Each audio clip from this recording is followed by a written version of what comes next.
July 13వ తారీఖు మాస శివరాత్రి సోమవారము ఆరుద్ర నక్షత్రం అండి. చాలా విశేషమైనటువంటి రోజు.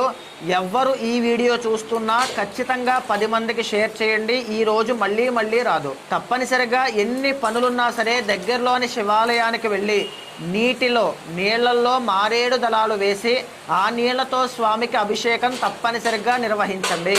దీనివల్ల మీ జాతకంలో ఉండేటువంటి గురు దోషం ఏదైనా ఉంటే పోతుంది. పితృశాపాల నుంచి విముక్తి కలుగుతుంది.